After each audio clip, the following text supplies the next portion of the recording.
జై శ్రీమన్నారాయణ. కిష్కింధాకాండలో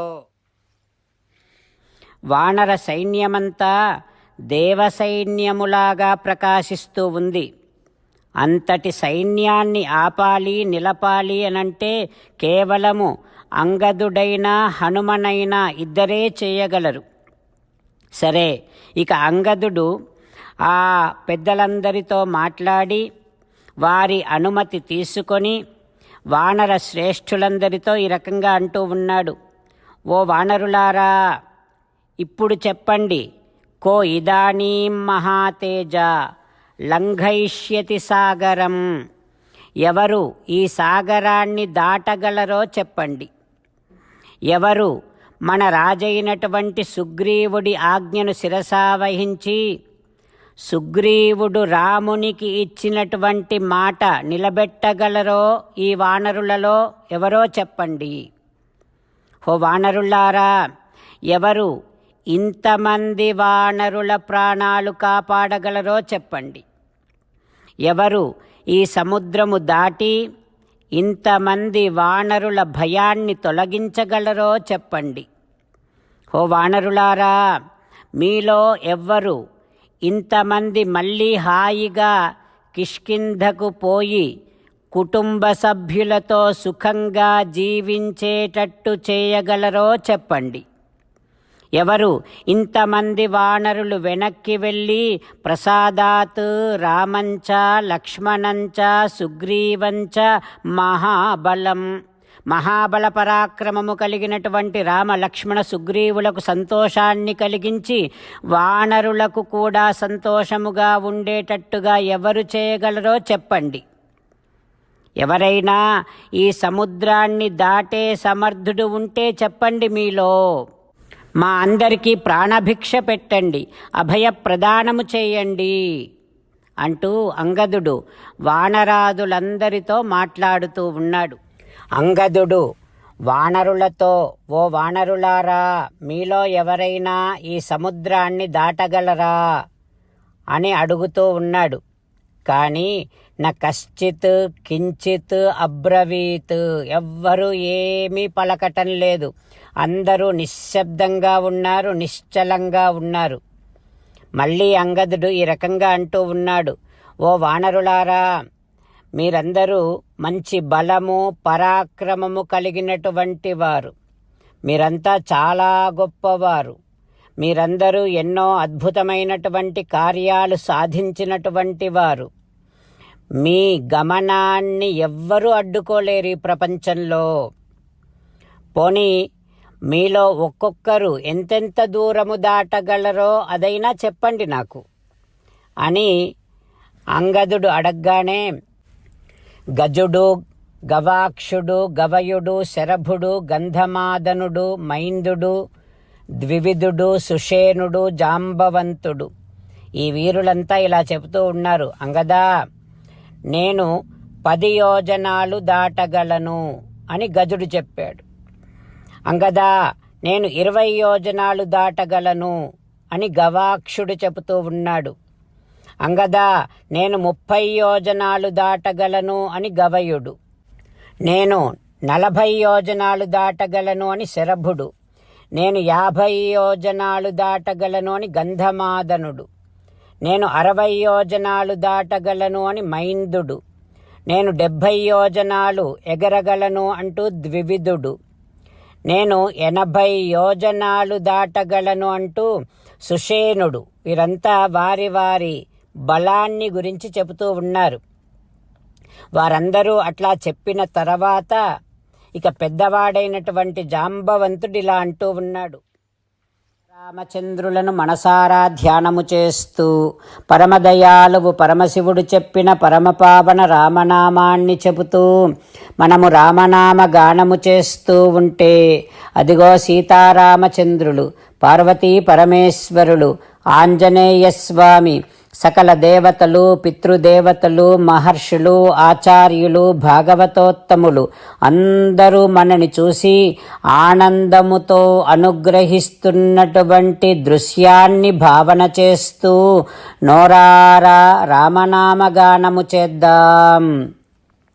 రామ రామ దశరథ రామ రామ రామ దశరథ రామ హే హే రాజా రామ హే హే రాజా రామ హే హే సీతారామ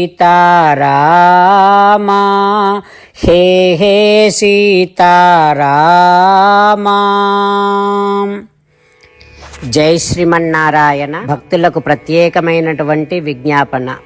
మీకు అన్ని విషయాలలో వెంటనే మంచి ఫలితాలు రావాలి అనంటే ప్రతిరోజు 1 నిమిషం వెచ్చించి నారాయణాస్త్రాన్ని చదవండి. ఇక మీకు తిరిగే ఉండదు. నారాయణాస్త్రాన్ని పొందడానికి మీరేం చేయాలంటే నారాయణాస్త్రం అనే వెబ్సైట్కి వెళ్ళి మీ పేరు మీ ఈమెయిల్ ఇస్తే మీ ఈమెయిల్కి నారాయణాస్త్రం PDF వస్తుంది. అందులో ఒక రామాయణ శ్లోకం, ఒక గీతా శ్లోకం, ఒక విష్ణునామం ఉంటాయి. ఆ మూడింటిని కలిపి నారాయణాస్త్రం అంటాం. ప్రతి ఒక్కరికి వేరువేరు శ్లోకాలను ఇస్తున్నాం. ఆ రకంగా ఎవరి శ్లోకాన్ని వారు ప్రతిరోజు తప్పనిసరిగా చదవటం వలన ప్రతిరోజు ప్రతి 24,000 భక్తులతో ఒకసారి సంపూర్ణ రామాయణ పారాయణ, 33 సార్లు శ్రీమద్ భగవద్గీత పారాయణ, 24 సార్లు శ్రీ విష్ణు సహస్రనామ స్తోత్ర పారాయణ జరుగుతుంది. ప్రతి ఒక్కరికి అంతటి విశేష ఫలితము ప్రతిరోజు లభిస్తుంది. అందుకని మీరు మీ కుటుంబ సభ్యులు అందరూ ఒక్కొక్కరు ఒక్కొక్క నారాయణాస్త్రాన్ని వెంటనే పొందండి. జై శ్రీమన్నారాయణ. శ్రీమద్ భగవద్గీత సారాంశముగా 18వ అధ్యాయములో 65 నుంచి 69 శ్లోకముల ద్వారా శ్రీకృష్ణ భగవానుడు మనందరినీ ఒక 8 పనులు చేయమని చెబుతూ పరమాత్మ ఈ రకంగా అంటూ ఉన్నాడు. ఎవరెవరైతే నేను చెప్పిన ఈ 8 పనులు చేస్తారో వారందరూ నాకు చాలా ఇష్టమైన వారవుతారు. అప్పుడు వారిని నేను సకల పాపముల నుండి సకల దుఃఖముల నుండి విముక్తులను చేసి నా అంతటి వారిగా చేసుకుంటా, తరగని ఆనందాన్ని అనుభవింపచేస్తా. నిజమే చెబుతున్నా, ప్రమాణము చేసి చెబుతున్నా అంటూ సాక్షాత్తుగా దేవదేవుడైన శ్రీమన్నారాయణుడైన శ్రీకృష్ణ భగవానుడే మనను ఈ 8 పనులు చేయమని చెబుతూ ఉన్నాడు కనుక, హో శ్రీమన్నారాయణ కరిష్యే వచనం తవ, తప్పకుండా చేస్తా, నువ్వు చెప్పినట్టే చేస్తా అంటూ మనం ప్రతిరోజు దేవదేవుడైన శ్రీమన్నారాయణుడికి ఈ రకంగా మాట ఇద్దాం. హో శ్రీమన్నారాయణ, నువ్వు చెప్పినట్టే నేను నిన్నే సంతతము ధ్యానము చేస్తూ ఉంటా. హో శ్రీమన్నారాయణ, నువ్వు చెప్పినట్టే నేను నీ భక్తుడిగానే ఉంటా. హో శ్రీమన్నారాయణ, నువ్వు చెయ్యమన్నట్టే నేను నా విధులను కర్తవ్యాలను నీ సేవగా నీ తృప్తి కోసమనే సక్రమంగా నిర్వర్తిస్తూ ఉంటా. హో శ్రీమన్నారాయణ, నువ్వు చెప్పినట్టే నేను నీవాడిని అనే మహావిశ్వాసాన్ని సంతతము కలిగి ఉంటూ నా హృదయములో నీకే నమస్కరిస్తూ ఉంటా. హో శ్రీమన్నారాయణ, మామేకం శరణం వ్రజ, నన్నొక్కడిని మాత్రమే శరణు వేడుకో అని నువ్వే అన్నావు కనుక నేను నిన్ను ఒక్కడిని మాత్రమే శరణు వేడుకుంటా.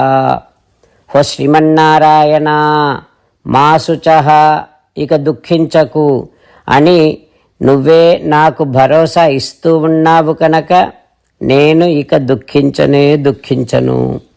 హో శ్రీమన్నారాయణ, నువ్వు చెప్పినట్టే నువ్వు నా కోసమని చెప్పిన శ్రీమద్భగవద్గీతను ఎప్పుడో ఒక్కసారి కాకుండా ప్రతిరోజు కనీసం 1 శ్లోకాన్నైనా అనుసంధానము చేస్తూ గీతోపదేశాన్ని జ్ఞాపకం చేసుకుంటూ ఉంటా. హో శ్రీమన్నారాయణ, నువ్వు చెప్పినట్టే నువ్వందరి కోసమని చెప్పిన శ్రీమద్భగవద్గీతను తెలియని భక్తులందరికీ తెలియచేసే నా వంతు ప్రయత్నాన్ని నిరంతరము కొనసాగిస్తూనే ఉంటా. హో శ్రీమన్నారాయణ, నేను నువ్వు చెప్పినట్టే చేస్తా, నీకు నచ్చినట్టే ప్రవర్తిస్తా, నీకోసమే పని చేస్తూ ఉంటా. కరిష్యే వచనం తవ. సర్వం శ్రీకృష్ణార్పణమస్తు. జై శ్రీమన్నారాయణ.